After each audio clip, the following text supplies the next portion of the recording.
All right, let's get started. Welcome, everyone, and thank you for joining us today. For the next 45 minutes or so, we'll be covering the topic 8 strategies to drive security awareness year round. But before we get into that, this webinar is being recorded, and the recording and the slide deck will be shared with you later today. Please use the Q&A feature to post questions for Anthony or me today. We might answer your questions directly in the chat or save them for the live Q&A at the end of the webinar. And if you still have any questions after the webinar, feel free to reach out to us on LinkedIn or to my colleagues at oxent.com. All right, now that that's covered, let's move on to introductions. And my name is Maxime, and I will be your host today. I spent close to the past decade dedicating my work to helping people to be safe online. And I've contributed to or led security awareness behavior, and culture change programs for various companies, in the latest ones being H&M Group. Currently, I work at Oxent as the head of human risk. And today I'm excited to welcome our guest, Anthony Davis. Anthony is the Information Security Awareness Manager at Ocado Group and also a passionate advocate for security awareness training at enterprise organizations. And some of you might also know him from because he contributed to the Cybersecurity Awareness Month toolkit that Oxent released a couple of months ago by creating different engaging, short, useful videos for it. So I couldn't be more excited to discuss more with him today. Welcome, Anthony. Thanks for having me. Really looking forward to the conversation. Should be good. I'm also really looking forward to it. Thank you for joining us. Today, we'll be talking about keeping security awareness alive year round, why consistent engagement is key, and both Anthony and I will share 8 tips and practical insights on how you can do this. But first, maybe let's go back to what we all just wrapped up recently. Every year, October is Cybersecurity Awareness Month, and I know a lot of us have spent a lot of time over the past few months to prepare for this major campaign, to create something that is shared widely in the organization, create something that resonates with people, and that promotes positive security culture. So it can feel like quite a relief, perhaps, when it's finally over, when it's finally November, and you can take a breath, and pause for a while. So Anthony, actually, how has it been for you this year, Cybersecurity Month? Busy. We're actually an organization that never used to do anything for Cybersecurity Month because we always thought cybersecurity is a year-round thing. But the last few years, we've really used it as a way to amplify our message for a month. And yeah, this year has been no different, with many different initiatives, including annual training, all landing in October. So yeah, it's been manic. I know it is, but are you happy with how it turned out? Yes. Yeah. Really happy. Lots of communications, lots of good conversations, and lots of awareness, which has been great. Yeah, it sounds like you had a fantastic event, but you say it's been manic, a lot of work. So now you can relax until next October, right? Well, you might think that, but no, this is the momentum that we now need to keep up. It's that lightning flash has happened, and now we need to keep the engagement going. It's a great opportunity to keep information security as part of the conversation. So no, our work has just begun, really. Yeah, I mean, you're on point here. And that's the theme of this whole conversation today. And so outside of these cybersecurity months, how can we continue? And so here, typically would start in January with the annual compliance training that is mandatory for everyone. And then most likely there's a Cybersecurity Awareness Month initiative in October. Perhaps you also do quarterly phishing simulations too. But I feel that a lot of organizations, for reasons of lack of time and resources, stop right here. And while I fully empathize with the lack of resources, such a journey, with only those 2 occurrences and many months in between, cannot reliably change behaviors and promote a positive security culture. According to the Information Security Forum, less than 15% of people who complete their security awareness training go on to change their behavior. And Gartner surveyed employees about this topic too, and 69% of employees say that they would knowingly bypassed their organization cybersecurity guidance over the past 12 months. Any thoughts or comments about this, Anthony? I think it doesn't surprise me that very, very few organizations see real behavioral change come from training, not that kind of annual training and that cycle. It's security. I definitely feel security needs to be present throughout the year and in multiple opportunities, which is why we're having this conversation, I suppose, because there needs doing it in January and October. It's just too big a gap. It's just too big a gap to make effective behavioral change. So let's go together over 8 activities that everyone can include in their program. And here we'll have suggestions, and you see what fits best for you to keep your security awareness program live all year, but also to purposefully change security behaviors and culture. So, Anthony, what would be your first advice? The first one would definitely be to plan ahead. So I think October comes and goes so quickly. And before you know it, you're left at the beginning of November with a blank canvas, and you build up so much goodwill, so much engagement. Your users you've caught their attention in October, that now is the time when you should be, this is where the rubber hits the road, right? This is where you should be taking advantage of that momentum. So planning ahead, and it's a bit late now, obviously we're in November, October's gone, but planning a strategy ahead while security is still right here in the forefront of their minds is really, really important. So now we need to work out what we're going to do next month, the month after, to keep the conversation going. Yeah. And that's not something that you do, as you say, just at Cybersecurity Month finishes, right? You do this perhaps at the beginning of a year or at the end of the year. And do you try usually to plan for the whole year, right? At least have some pointers? Some pointers, I think a lot of, and I would imagine many organizations are the same, where strategies can change. Different things that happen in the business can drive your awareness campaign in different directions. And also, the threat landscape that we all face can change. QR code phishing wasn't something many of us talked about a couple of years ago. AI deepfakes wasn't something any of us were talking about 3 years ago. So the landscape can change really quickly. So there needs to be these benchmark activities, but then you also need to leave space for your program to breathe, because new things will come and go. Yeah, I think that's a key concept. Plan ahead, but then keep some flexibility, of course, for new things that might just pop up during the year and that you really need to or really want to talk about. Yeah. So perhaps if you planned ahead, on top of your annual compliance training and cybersecurity months, you decide that because you don't want to lose momentum just after cybersecurity months, there's actually a Halloween, small campaign. It can be a message, it can be a video, it can be anything. There's a data privacy day also in January. That could be one.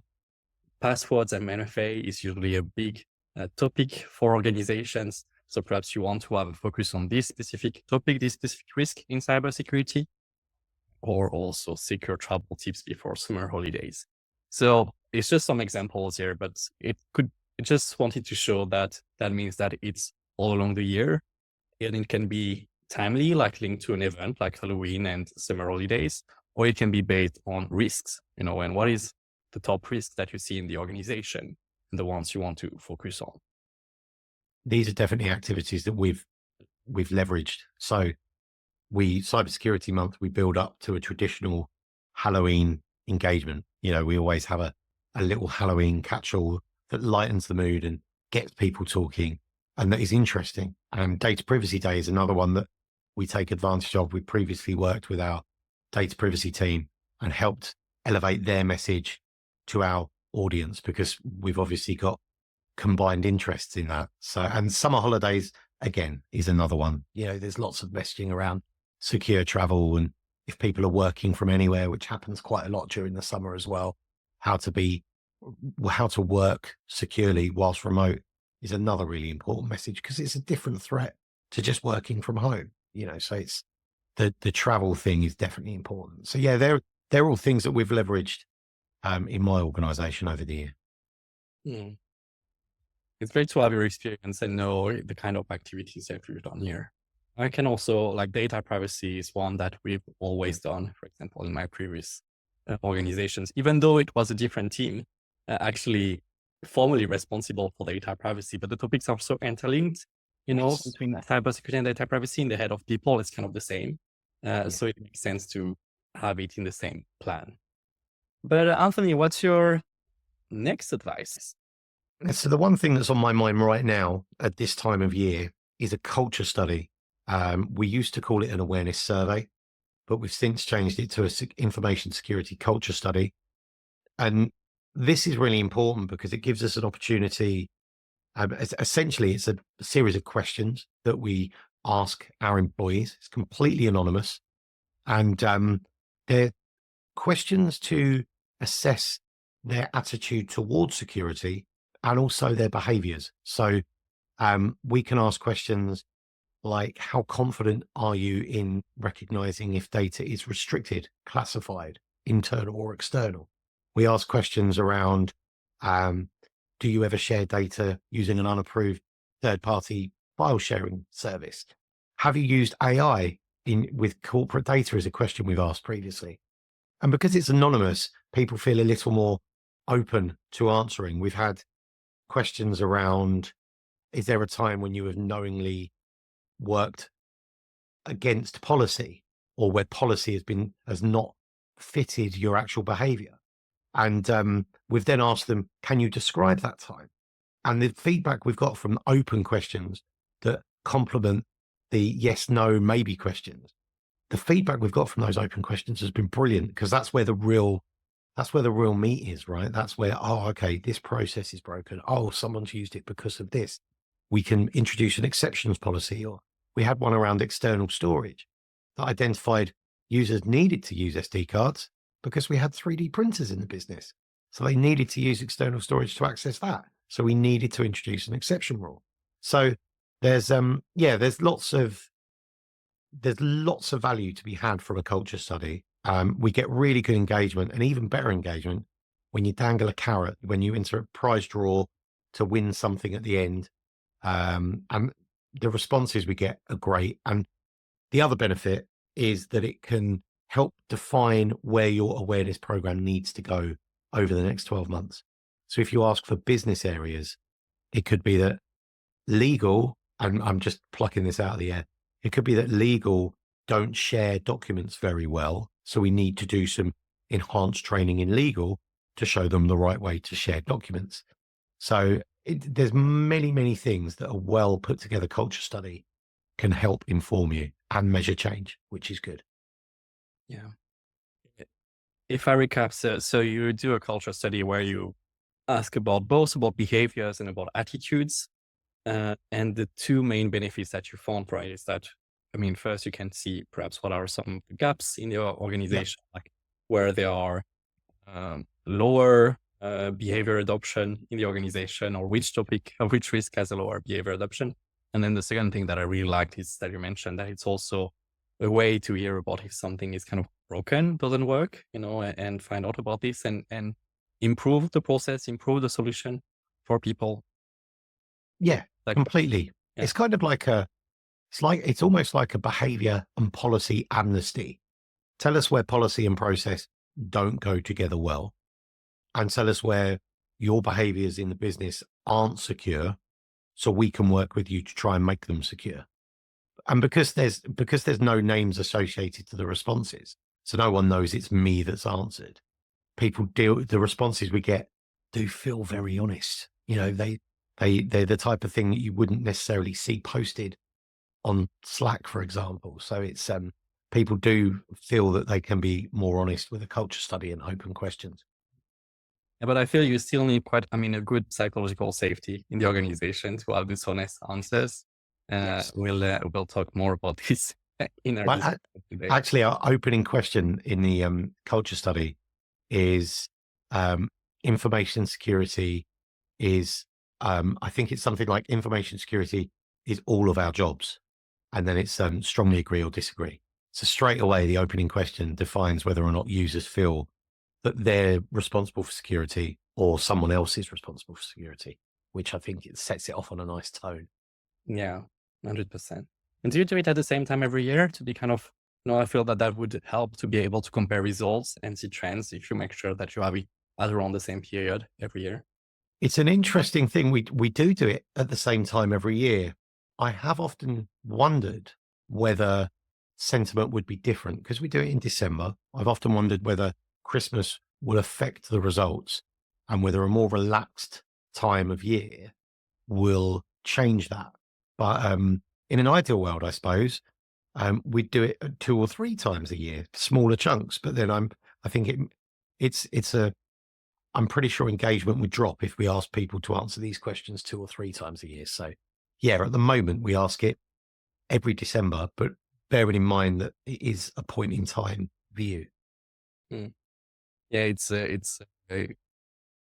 I think, as you say, if we would ask people to fill out a survey every quarter, it might feel too much. Engagement might drop.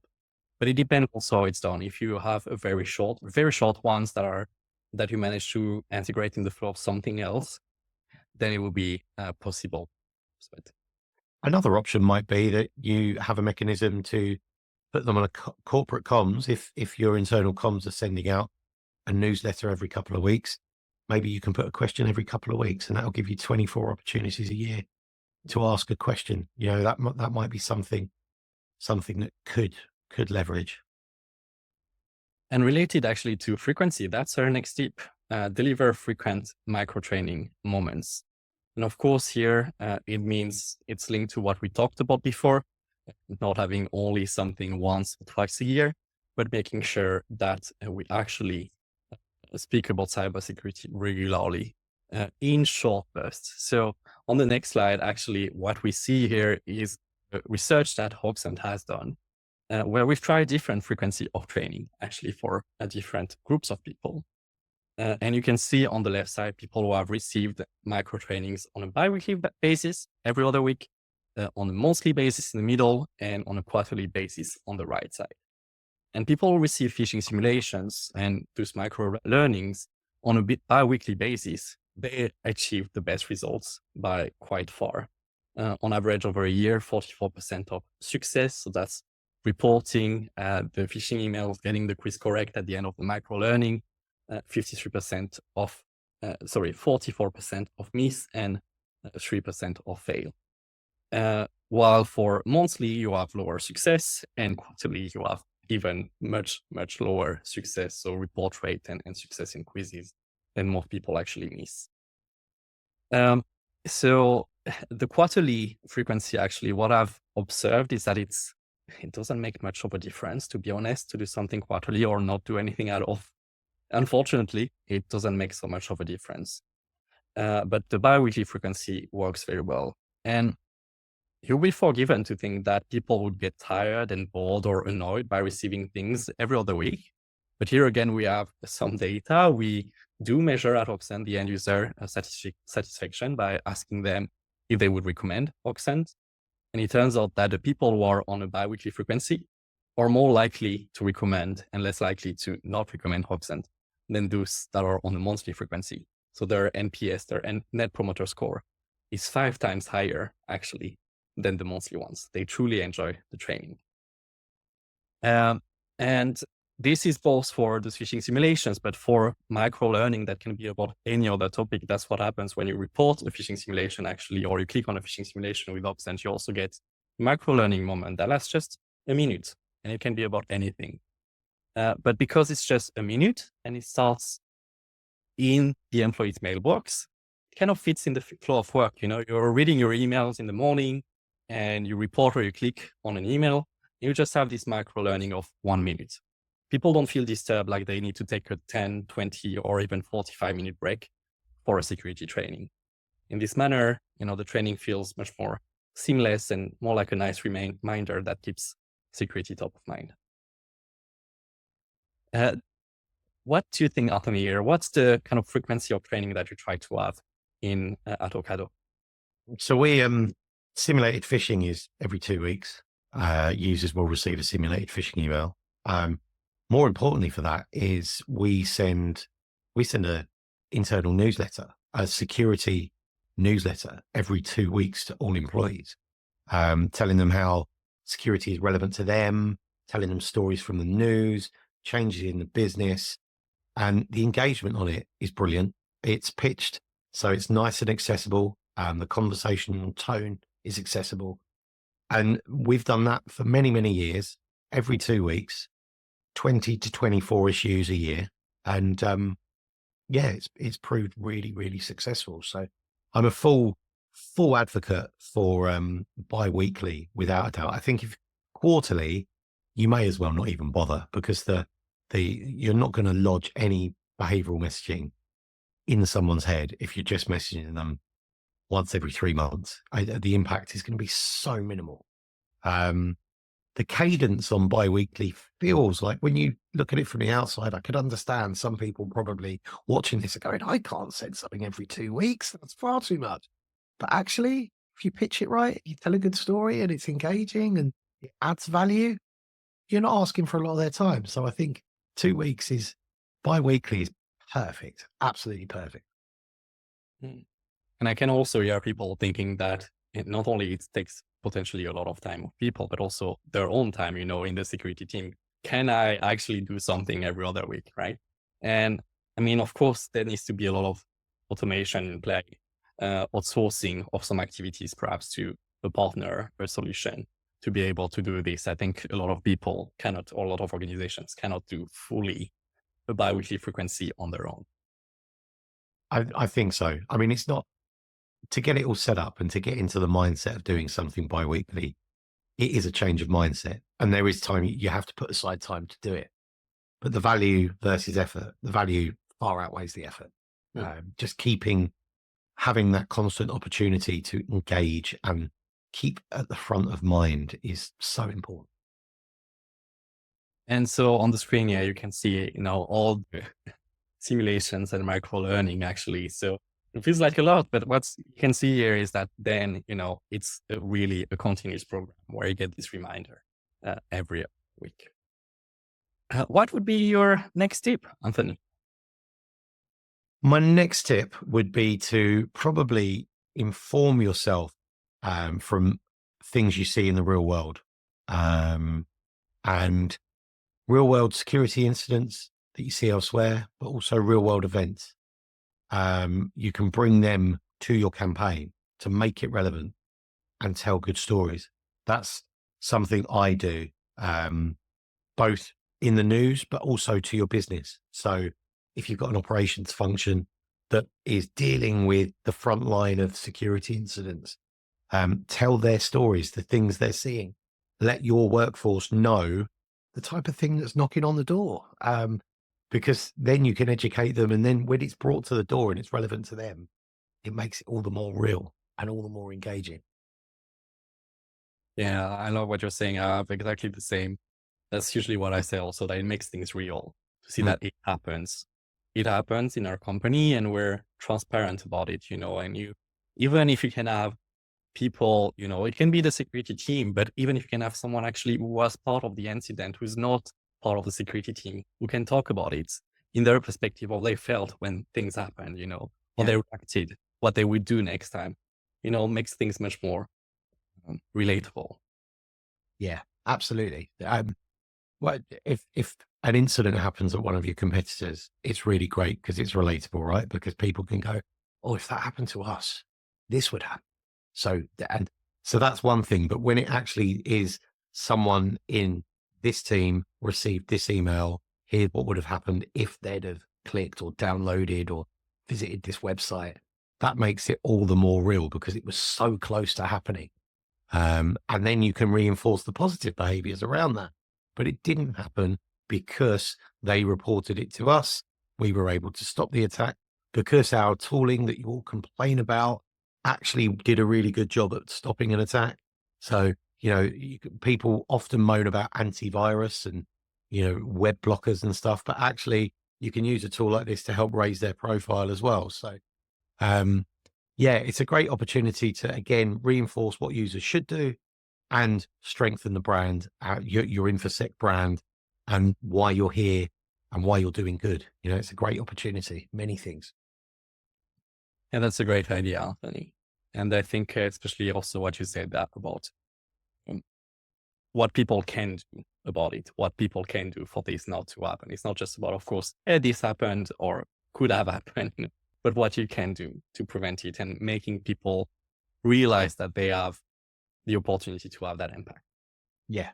Yeah. I think telling the story is one thing, but then so what? Why have you told me this story? That's where the value is, because then it's like, if you ever get an email like this, if you ever find yourself on a website where it's asked you to do this, you can then reinforce the positive behaviors, which is what keeps you safer. That's what we should be doing, because that's how behavioral change happens.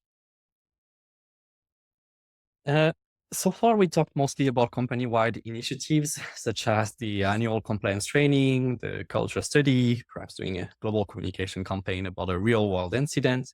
But whether you're in the security team of a 100 employee organization or a 100,000 one, all your employees don't have the same need, right? They probably have very different roles. They use different tools and they're in a different environment. They're exposed to different risks. And they don't even start with the same skill level, with the same knowledge. So in this context, having more relevant, more personalized training makes a critical difference. So that's our fifth piece of advice today, to personalize the training content to different groups, to different individuals. One way is to individualize the phishing simulations, for example, which we do at Oxen, so that every employee receives simulations based on who they are, their country, department, job role, but also their skill level, what they've done in the previous simulations, basically. The more they report, the more difficult it will be, the less or the more they click, the easier simulations we will send them. You can also do this in a more manual way, by having groups of people and saying that this group of people who is repeatedly clicking, I will send them simulations more often, or an easier batch of simulations, so they can try to catch up on at least the average of the company. And another solution is to look specifically at insights from your security tool stack to understand where the risky behaviors happen in your organization. For example, you might be tempted to do a training or a communication campaign about shadow IT or about Gen AI to all your employees. There's someone in the management team that says, hey, I think shadow IT or Gen AI is a big risk for us. We need to make a communication campaign about it. But with your cloud security access broker, for example, your CASB, or with some proxy, some safe browsing tools, you can actually find out who in your organization is using shadow IT services, is using generative AI services, and you can target them specifically. And you'll likely find out that actually, it's probably less than 1% of your entire organization that is exhibiting this risky behavior of, let's say, using WeTransfer or Dropbox instead of using SharePoint or Google Drive. And it will be much more rewarding to target them directly with the phone calls, a coaching message in Teams or Slack, and much more impactful to do a global communication campaign for everyone. And not to mention the productivity savings, instead of having all these individuals in the organization doing a training, you just contact the 1% that needs to have this information and this coaching. Have you done anything like this, Anthony, also in your organization? I have, and I think it's really important because there's a few different reasons why it's really important. If take AI, for example, if you start telling people about a number of users have done this with AI, this is a risk. There's one thing is that there's an opportunity that someone doesn't realize they can do this. And then it's like, oh, I can do that with AI. Maybe I can do this with AI. So actually you might increase the risk by introducing new users to the potential risk. There is an element of, you could also prevent that. So the wording, the way the message is framed needs to be really careful. But yeah, it's one thing I think I'm aware of is communicating too much to some people. So it's really important that you're efficient and effective with that message. And by targeting specific users around specific risks, it makes it more personal as well. So it could be, even if it was, hi, we've noticed that you've used this tool. Straight away, I'm like, have I? Oh, right, yeah, I have. And I'm engaged. Whereas if it's a bigger general message, there's always an opportunity that someone's going to go, oh, it's another message from them. I'm not interested. So getting engagement and being more impactful when you can target the messaging, I think is really, really important and effective at bringing change. Definitely. Yeah. Yeah, I've seen some really great results of this approach where you see that actually when you target the 50 people we need to target uh, within, with just one communication, one phone call, one Teams meeting where you explain, what's how they can do the right behavior instead. Yeah. You can manage to turn around, 95% of people just with one call, basically, or one message. Yeah. I've seen it in other times where sales have used it, where you get a cheeky little message from the CEO that basically is, hi, just reaching out to you with a really special offer. And it feels really personal. It feels really informal, but actually you kind of notice because it breaks the mold. It kind of stands out. And that's really important. Standing out from the crowd and being a little bit different in that message is like, oh, it gets the attention. And that's what you need when you need to communicate something relating to a risk or relating to some risk someone's introduced. You need them to hear. So just by reaching out in a slightly different way or with a slightly different tone can really help drive that message. Yeah. So on the timeline here, you can see, I've added risky behavior detected here.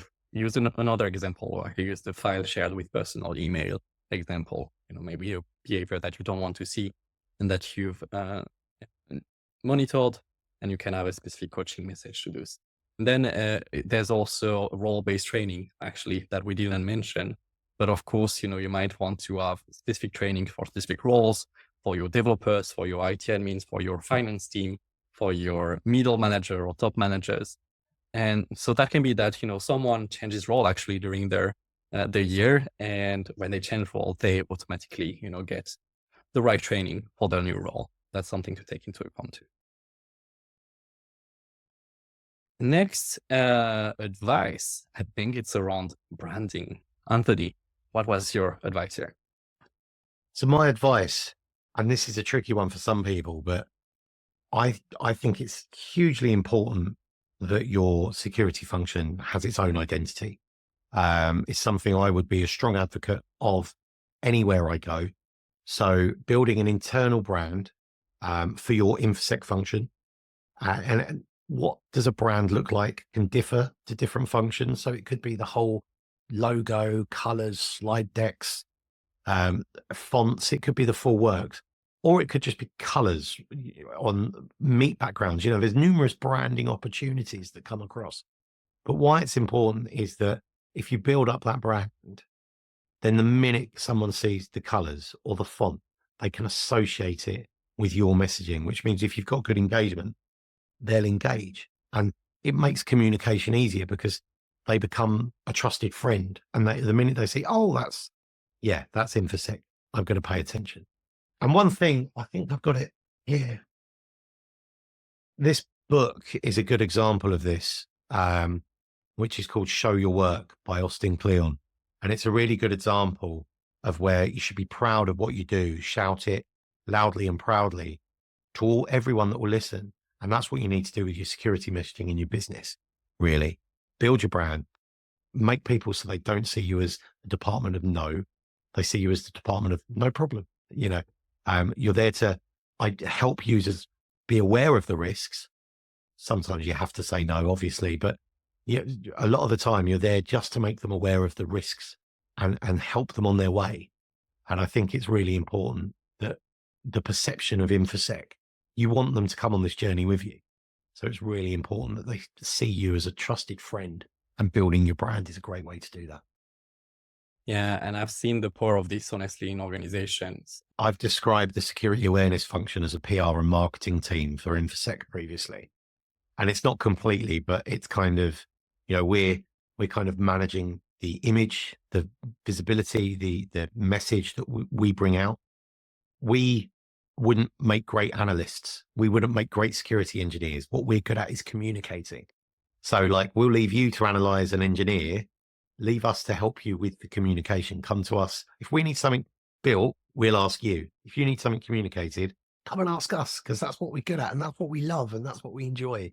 So yeah, Well, and building those bridges to work with your technical functions is great, because then you can start telling their stories and bring them along on the journey with you. It's get them involved in different initiatives, and it becomes more of a community security function rather than individual silos and pockets. Yeah. The next one is create and maintain psychological safety. And I think that's a big one. So I did a few bullet points actually for it so that we can all follow.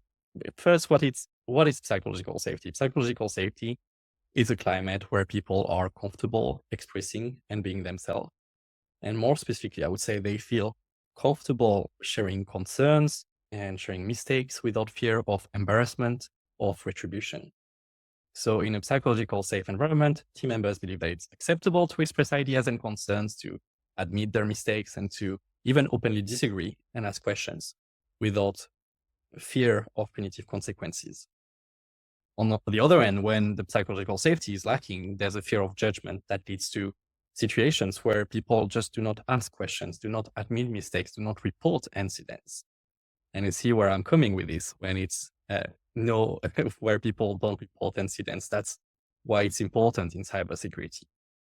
The type of open communication that you find in a climate of psychological safety is crucial in security because it encourages risk and incident reporting. If on the one hand, you encourage people to report suspicious security behaviors, suspicious emails, etc., but on the other end, the organization does not create an environment where people feel comfortable doing this. They don't feel comfortable to speak up, to question the status quo, to, again, admit mistakes. They're unlikely to report any security risks.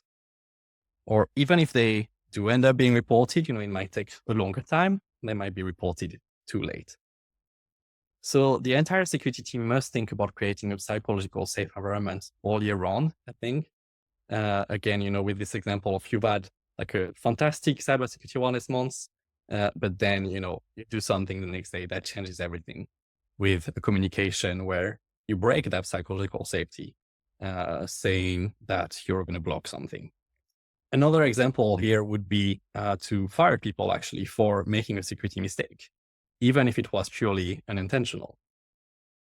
So instead, to create psychological safety, I think we need to demonstrate what a just culture is. We need to have this in organizations. In organization with a just culture, it is the incident that requires and receives analysis and investigation, not the individual incident. And another way to create that psychological safety is to acknowledge and reward employees for their contributions to security, including reporting their honest mistakes to reinforce the importance of their role in organizational security posture.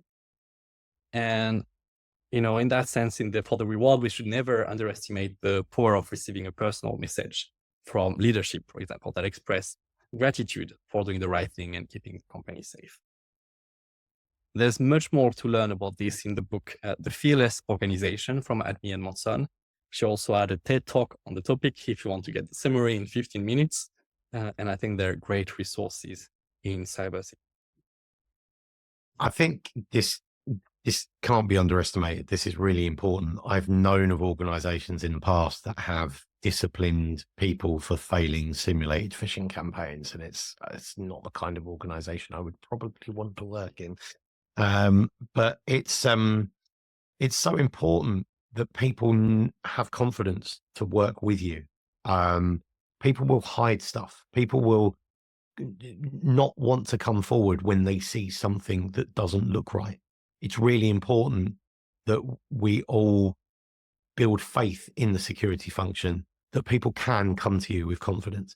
Another thing I took away from this, as you were saying that, was, maybe Awareness Month, we do it outside, but maybe we need to do it inside as well. Maybe there's some awareness activities that we can do with our security operations team, with our engineers, to help bring them onto our message and help them understand what we do. We spend so much time looking outwards that maybe sometimes, just occasionally, we should look inwards and organize an awareness session for our team, for our wider information security team. So they remember why we're here, and they remember why awareness is important, and they remember to think about the human sometimes rather than just the incident in itself. So I think there's so much. I mean, you could do an hour webinar on just this topic on its own. You know, there's so much to take away from this. It's really, really important. Mm. Yeah, it's hard to summarize. That's why I refer to the book actually, because it's a huge topic, but it's Yeah. key in cybersecurity. And last but not least, your last piece of advice. Yes. So my last piece of advice would be to find your champions. And you might hear that and think, oh, I need to build a champions network. And that could be part of it. But I think what is really important in any organization is to find your friends, find the people that are going to fight your cause, that are going to act responsibly, and are going to help communicate your message. Now, that could be senior leadership. It could be the boots on the ground people on the factory floor. You know, champions could wear many different hats. They could look very different from top to bottom. But if you know where your invested parties are, where the people that care about your message, then you can help use them to spread your word. And that might end up looking like a wider champions network, a security champions initiative, or it might just be, you know, I know where my people are in that area. Have a problem in that area, you can help communicate it. If you're having a problem with engagement on training, senior leader who's invested in your project, you can ask them to push a message out and push it down from the top. So there's knowing where your champions are and documenting that, and, you know, having that shared amongst your awareness team or wider security team is really, really important. I think, you know, not just sometimes the CISO isn't enough. Sometimes you need your friends elsewhere to help promote your message and get your engagement out there. Yeah, I think it would be easy to interpret this as, yeah, let's create a security champions network and meet them every month. But I don't think I mean, it can work for some organizations. It does work for some organizations. It might not work everywhere, but instead it's more about, you know, finding those people that really engage, as you say, that are really interested in the topic and want to help, and then help them in turn. Help them in turn by giving them, you know, all the material, templates, PowerPoint with speaking notes, posters, or whatever, you know, that they can reuse, adapt to their own audience, to their own group of people. You know, maybe something that you think will work really well where you live might not work super well in another part of the world. And this person that is really engaged there can help you actually to take what you've done and adapt it for the needs there. I think it's really important as well, because a champions network does require some work. You know, it's no small feat creating a network and feeding a network and keeping it alive. You know, it requires a fair amount of work. So not everyone's got the bandwidth to do that. So in which case, knowing where your friends are and keeping it casual, having those casual relationships with different stakeholders around the business and different friends around the business can help fill the void when you haven't got the resource to create a proper champions network. Yeah, 100% agree. And we're getting close to the 45-minute mark, actually. So thank you, Anthony, for all this great advice on pieces of advice on how to keep the program alive all year long. We covered a lot today. Do you have any closing thoughts, Anthony?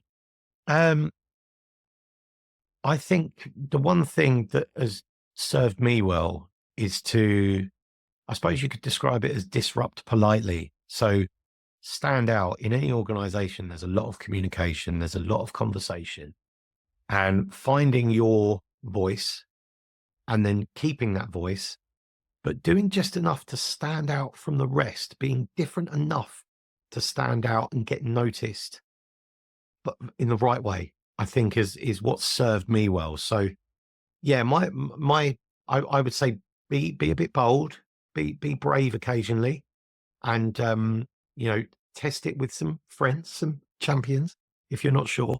But just go out there, have fun, and engage with users, because really everyone wants to be secure. Sometimes they just don't know how. No one wants to actually be a risk or bring the company to risk.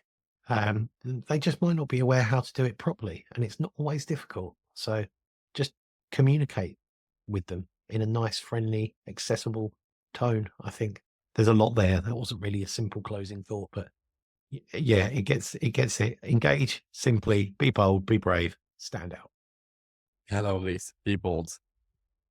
And I think it's a complete information overflow that we're all facing. So it's Yeah, important, be a little bit different and try to yeah, stand for again that initial second of attention that can actually convey our message later. And I have another one actually. Once you've have a program as developed as this, now on the screen you can see everything that we talked about today. And again, it was just examples, but once you have everything like this, you can actually possibly remove your annual compliance training. You don't really need it anymore. At least, shorten or streamline it. You can really easily justify actually to auditors that people are trained in a much better way with a program like the one that you see on the screen now than by doing an annual compliance training. So think about it. It might not be possible in every single organization. I fully understand this. But if you're in an organization where you can discuss this, see that here is everything that we do. We look at what are our top risks. We do all these activities to train people. When we see that they're doing something just not right, we coach them directly. There's actually no need for an annual compliance training anymore. So that would be my closing thought actually here. yeah. I agree. I would love to not be able to offer annual awareness training. I think it's great. If you can knock it out, get rid of it. I think it's brilliant. Thank you so much again, Anthony. Today, I learned a lot from your experience. There's a lot of things I can relate with, I think, and hopefully our audience today will be able to relate with this too. So thank you so much again for today. Thanks for having me. Thank you. We'll be following up soon with the webinar recording and some related resources if you'd like to continue learning.